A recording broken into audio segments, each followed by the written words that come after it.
What's good, guys? We're going to be talking about UFC Vegas 95. Borralho versus Gerald Cannonier. But first, let's talk about UFC 305. I got 6 picks wrong and 6 picks right. This is the worst I've ever done for an entire card, guys. I'm down 3 units. It's okay, though, because rightfully so, guys. Gamrot really fucked me over with that decision. But it was a good-ass fight, and it was fun, guys. I got Israel Adesanya wrong, submitted. Steve Uselyis got knocked out. My lock of the week. Lock of the week streak begins right now. Gamrot lost. Kolobau lost. He could have finished the fight in the second round, but he sold that fight. Rightfully so. I'm not going to say it was a robbery. And then Stuart Nickel. I should have went with my boy, Jesus Aguilar. So, we'll do better this week. Only way up. The only thing that's good about hitting rock bottom is that there's only one way to fucking go. And that's up. Alright. So without further ado, guys, UFC Fight Night, Cannonier versus Borralho. So it's not, I don't think it's, oh yeah, it is. It's in Las Vegas, yeah. All right, UFC Fight Night, here we go. Bunch of fights on this card, guys. Bunch of massive favorites. So let's see how this goes. Without further ado, let's break down the first fight of the night, guys. Wang versus Victoria Leonardo. Kong is a -770, bro. That's just what I want to say. One of the biggest favorites on the card just started off. Victoria Leonardo is a +480. When I look at this fight, guys, it tells me that this girl is making her UFC debut. We saw Stuart Nickel, one of the best flyweights in Australia, make his UFC debut.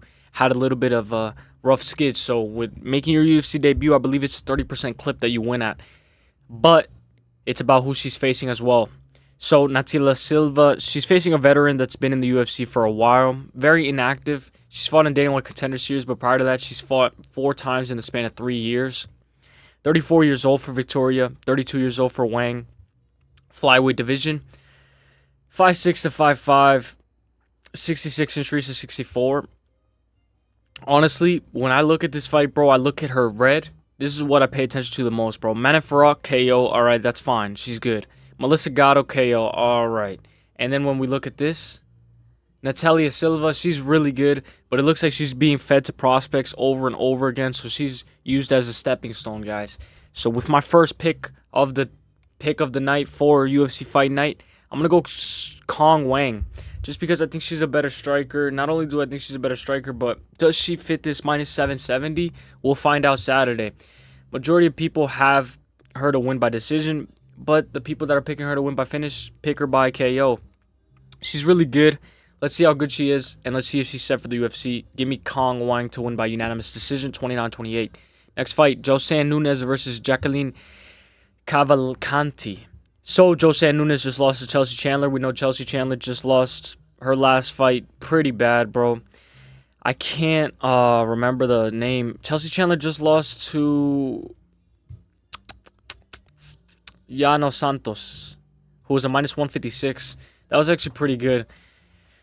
And Josiane Nunes was able to get taken down over and over again. Jacqueline is 6-1 in the UFC. Her opponent is 10-2-0.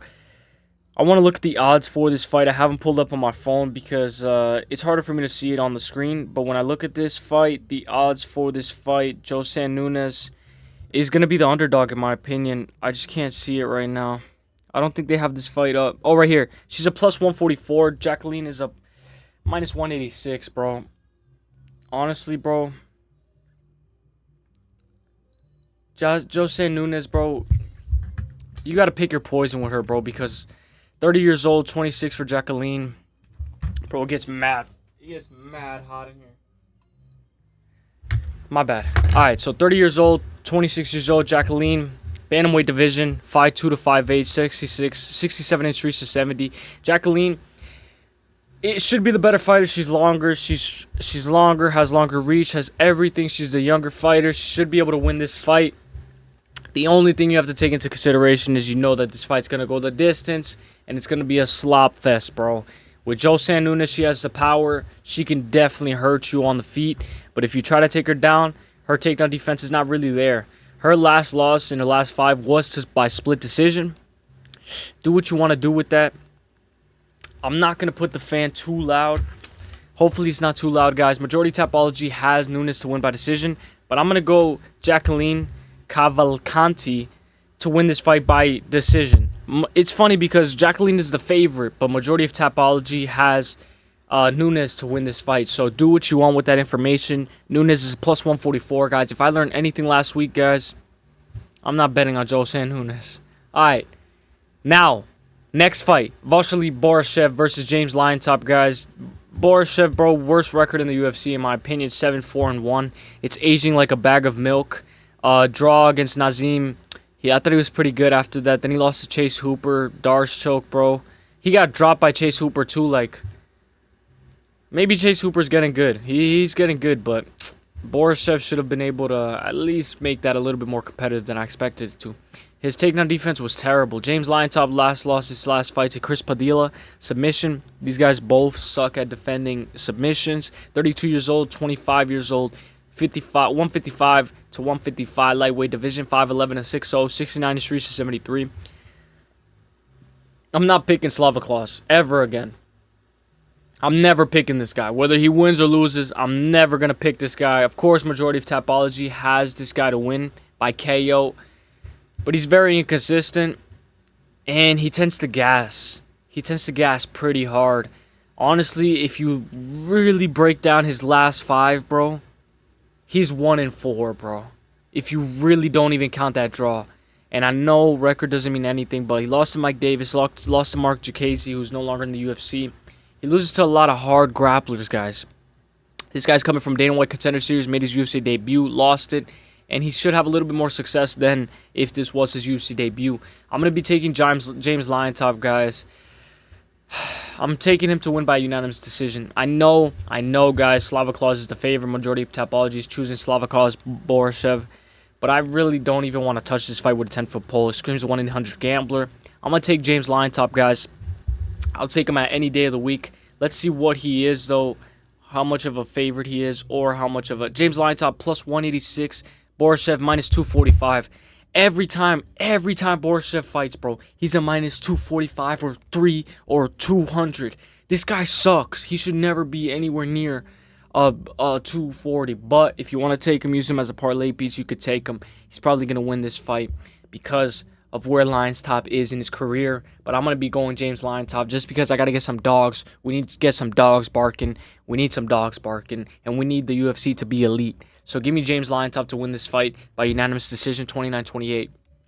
Next fight, Jose Medina versus Zach Reese. When we look at this fight, bro, Zach Reese just beat Julian Marquez bad, bro, and the odds were even for that fight. Zach Reese, let's see what he is as a favorite. I'm not going to be able to find it. Zachary Reese is a minus 430. Jose Medina is a plus 300, bro. You heard that right, bro. You heard that right. This guy, Jose, is a plus 300. You know Zach Reese has a lot of hype on him because he's coming off of... I'm sorry, guys. Because he's coming off of that big KO to Julian Marquez. It gets so hot in here. Jose Medina lost his last fight to Magomed by decision on Dana White Contender Series. Prior to that, he won a split decision, won by KO, and then KO. He comes from Bolivia. 6'0", 6'4", 74-inch reach for Jose, 76-inch reach for Zach Reese, guys. Majority of people have Zach Reese to win by KO, but be careful with Zach Reese, guys, because he got KO'd by Cody Brundage when he was gripping onto that. He was holding on to something, and then he got slammed. So be careful with Zach Reese. But I really like Zach Reese, guys. I took him against Julian Marquez a month ago, and he's taking this fight after fighting a month and 4 weeks ago. So he's going to be active. He's going to be more active. He's not going to have no ring rust, and he should be able to win this fight. I'm going to go first round KO again, guys. Give me Zach Reese by KO first round. Let's get it against Jose Medina. Feels bad, man. Big favorites on this card. Then it's Buzukja versus Danny Silva, bro. Danny Silva is a demon. We saw his last fight, bro, against Josh Kulabau. Split decision. He dropped Josh Kulabau. It's kind of crazy now that you see that Josh Kulabau lost to Ricardo Ramos. It's like, damn, bro. Like, how good is Josh Kulabau now? Like, is he really that good? His opponent, Dennis Buzukja, comes from Staten Island, New York. So we got to rep that strong. 12-4-0 for Dennis Buzukja. Although Dennis Buzukja's last 2 losses in his last 5 have been to Sheen Woodson and Jamal Emmers. He got caught really bad in that fight. 26 years old to 27. Featherweight division, 5'9" to 5'11", 70.5 inches to 70. Dennis Buzukja is going to be a little bit longer, but he's going to be a little bit shorter at the same time. Majority of Tapology has this fight going the distance. Over 2.5 is a minus 280, I believe. So if you want to take that, it's going to be juice to the grills. Jump on it right now. Danny Silva is a minus 265. Dennis Buzukja is a plus 200. When I look at this fight, I take Danny Silva all day. I know he has a lot of hype on him right now because his last 3 wins were really, really good. LFA, Alex Valentino. Not only that, Angel Pacheco decision. And then Josh Kulabau. So he's made a really good mark in the UFC. Let's see how far he can go into the UFC, guys. I'm going to be taking Danny Silva. And I'm going to take Danny Silva to win this fight by unanimous decision. 30-27, if not 29-28. But Dennis Buzukja is going to give him hell, bro. If anybody's going to give you hell, bro, it's a guy like Dennis Buzukja. So, guys, be careful. I'm going to take Danny Silva to win this fight at a minus 265 by unanimous decision. Danny Silva has one of the best fundamental boxings that I've ever seen in this sport, bro. The way he crevices into those body shots and then goes over the top, really, really fun to watch. One of the best boxers in the featherweight division, and I think he's gonna. His win streak starts here, guys. It doesn't end here. It starts here. So give me Danny Silva to win this fight by unanimous decision. Next fight, guys. Sorry if it's a little loud, guys. Next fight is Ryan Loder versus Robert Valentin.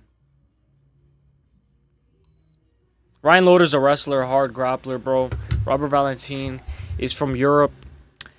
10-3-0 for Robert Valentin. Ryan Loder's a hard grappler. He lost to Trey Green by decision split. It doesn't show anything like the organization name. It doesn't show like the BTC. Like, we got to pay attention to where these guys are coming from, guys, because this guy's making his UFC debut, and what organization is that?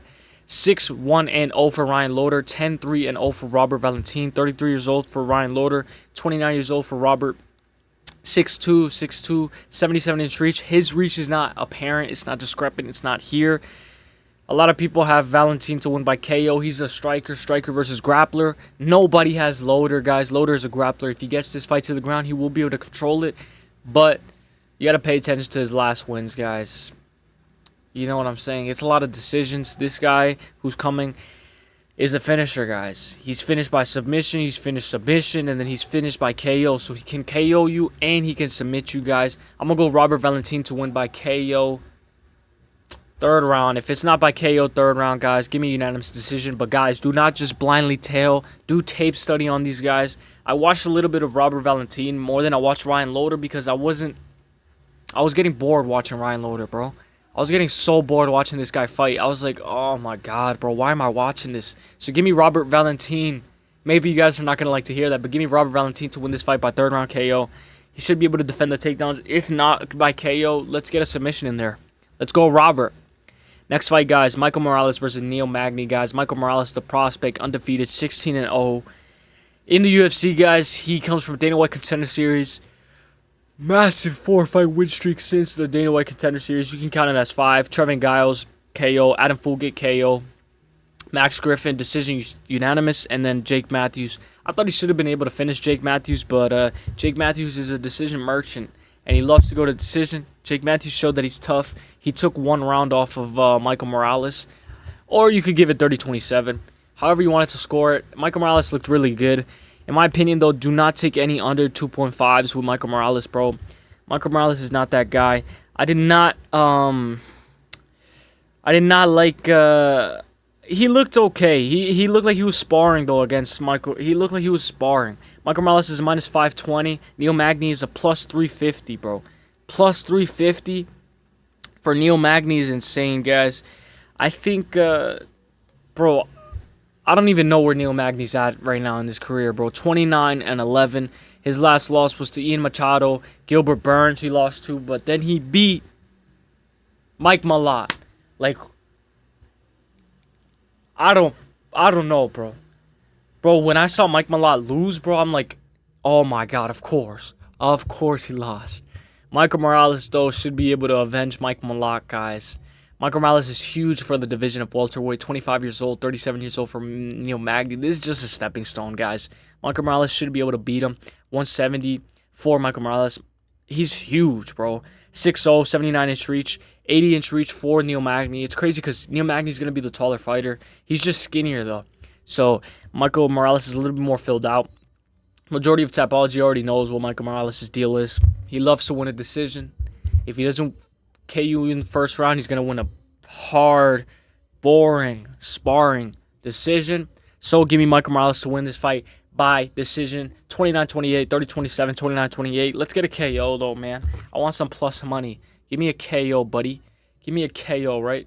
Bro, if I keep doing this, it's because of my AC. My AC is fucking broken. And it sucks. My AC sucks bad. Like, my AC sucks. Alright, sorry about that, guys. We already started the main card. So, Edmen Shahbazyan versus Gerald Meerschaert.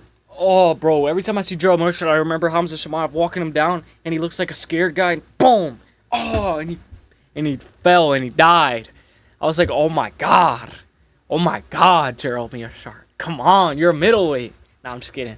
13-4-0 for Edmen Shahbazyan, bro. I watched him fight against Derek Brunson. When I saw that, bro, I was like, what the fuck? Like, he started off fast, and then that is what a fraud check looks like. And then he got finished brutally by Derek Brunson, bro. That's when I got into the UFC, around there, maybe a year or two before. But that's when I really started watching a lot of UFC. So, Edmen Shahbazyan, the Golden Boy, has gotten a lot better since then. He needed that loss. He needed that loss to Derek Brunson in order to be where he is right now. If he didn't lose to Derek Brunson, he would have probably lost to a guy like Gerald Meerschaert right now. Prior to that, though, he's lost to Jack Hermanson and he's lost to Nursidina Mavov, which is not bad, guys, because Mavov is good. Mavov is fucking good. Jack Hermanson, though, he just beat Joe Pyfer, so we can't cut that. Anthony Hernandez, he lost by KO. That's fine. Anthony Fluffy Hernandez is beast. AJ Dobson, he beat Gerald Meerschaert. They're both in the same, guys. They're both 2-3 in their last 5. But Gerald Meerschaert's losses are a little bit worse. Andrei Prochazky, I think he got dropped by Andrei Prochazky too.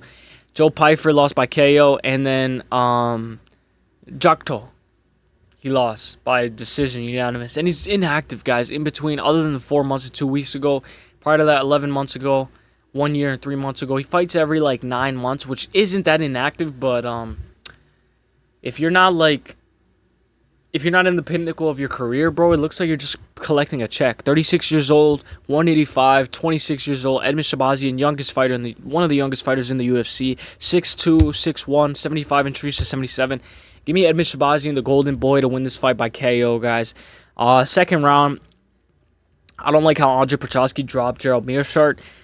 Gerald Meerschaert gets dropped when he's scared, or I don't know. He got dropped by Hamza Chimaev too. Hamza Chimaev has power, but a guy like Golden Boy has power too. And honestly, I think he's going to be stronger. But we got to see where Gerald Meerschaert is. 36 years old. He could just be extending his win streak by 2.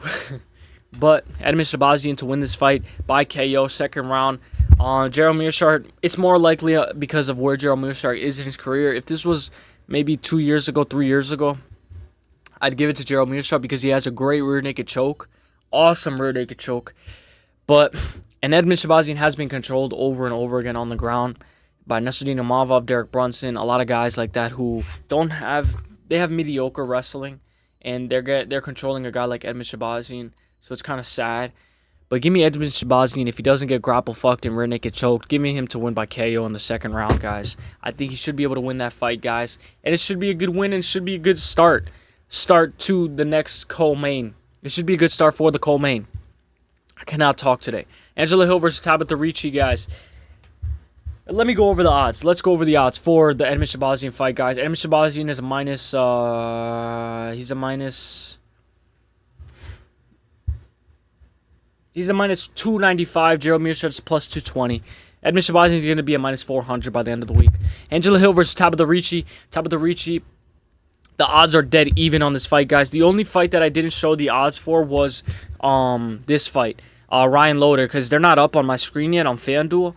But I'll be able to show you guys later on in the week. If you guys want, they're probably up right now as I'm speaking. Angela Hill versus Tabatha Ricci, -113 for Angela Hill, -113 for Tabatha Ricci. Tabatha Ricci, Baby Shark, has lost to Lupita Godinez. Lupita Godinez just lost to Mackenzie Dern. So what is women's MMA? What is women's MMA? Like, what? Like, what is it, bro? Like, can we just have one guy, one girl who just, like, has, like, if she's able to beat you on paper, then she should be able to win. Meerschaert is that girl for me, who I could just lock on top, and just hammer money on Meerschaert. And I know what I'm going to get with Meerschaert, but with these girls, you never know what you're going to get. Every single fight, no matter how much tape study you do, you don't know what you're going to get with these girls because it's women's MMA. 17-13 and 0-4 Angela Hill. Her last loss in her last 5 is to Mackenzie Dern. Looks really good now. It has aged really good now. Really, really good. Denise Gomes she beat, and 2 months ago she beat Luana Pinheiro. Very, very good win. Mountain guillotine choke. Very, very good win. She comes from New York, guys. You know I'm going to be repping that strong. The only thing that we have to take into consideration is she's 39 years old. Tabatha Ricci last won against Tecia Torres. Split decision, though. Very, very weird fight. 29 years old for Tabatha Ricci. 10 years in age gap difference. 5'3" to 5'1". 64 inch reach to 61. I like this co-main. Tabatha Ricci has beaten girls like Poliana Viana. She's beaten Jessica Penne and Jillian Robertson. Jillian Robertson is one of her best wins on her resume, in my opinion. I know a lot of people are going to be going Angela Hill. She comes from New York, bro. I should be going Angela Hill. Majority Tapology has this fight to go distance. I'm going to be playing that. You know me. This fight goes the distance. This fight definitely goes the distance, though. I put that with Luana Pinheiro last fight, and it didn't hit because Angela Hill is that girl. If she senses a finish, she's going to jump on it, and she's going to try. Her 5-round main event with Michelle Waterson was pretty good. I watched it back, and it was actually pretty entertaining. Tabatha Ricci, you could argue that she lost to Tecia Torres. You could literally argue that. But it's going to be a good scrap. I think that Angela Hill should be able to win the first round. We'll see if she can get a split decision. If you like the split decision prop, sprinkle that right now, bro, because you know it's going to go decision. I'm going to be taking Tabatha Ricci, though, bro. Oh, I don't want to regret this, bro. I don't want to do bad. Bro. I've been tracking all of my UFC picks, bro, and I do not want to do bad no more. So let's have a better record than we did at UFC 305, and let's let my lock of the week hit. So, which I haven't dropped yet. I'll be dropping Wednesday. Give me Tabatha Ricci to win this fight by 29-28 unanimous decision, but jump on whoever you want to jump right now. Pick your poison. If anything, you can make 2 slips, bro. Make 2 slips, one with Angela Hill and one with Tabatha Ricci, because one of these girls is going to win.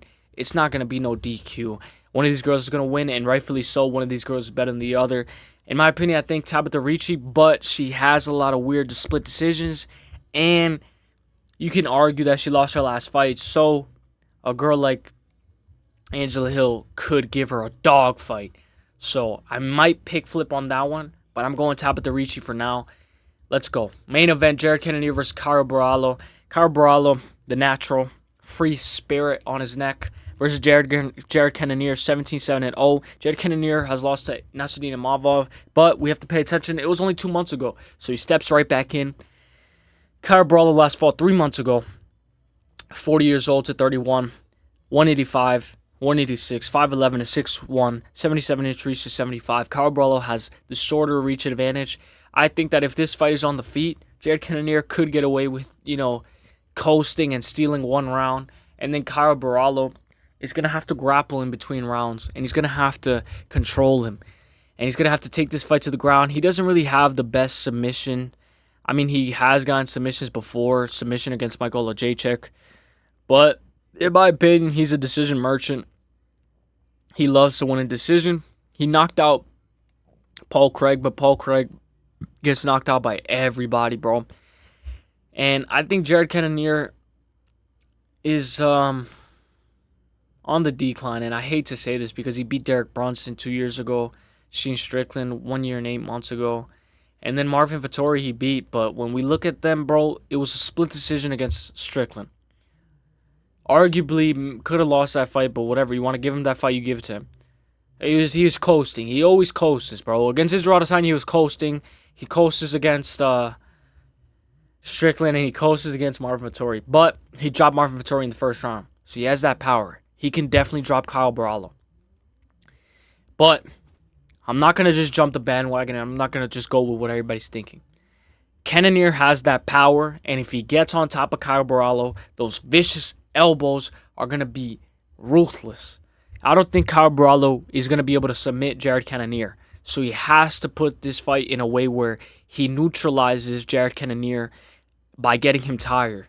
When Jared Cannonier's tired, his punches don't have that much sting, and he's easier to take down. We saw against Robert Whittaker, when Jared Cannonier landed the 1-2 head kick, he completely changed after that fight, and he doesn't come back. After Jared Cannonier is losing, he never comes back.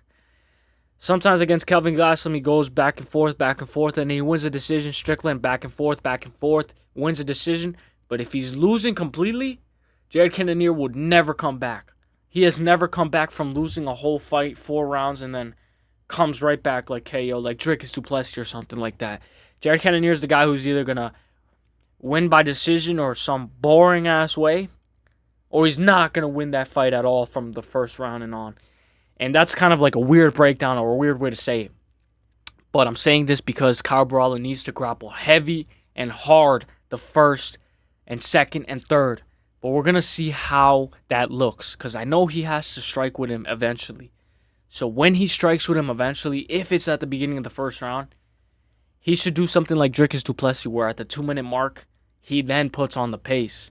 Because we saw with Nassourdine Imavov, he had a lot of success inside the distance. He was going in and out. And I just want to make sure what round that was that he got finished in specifically.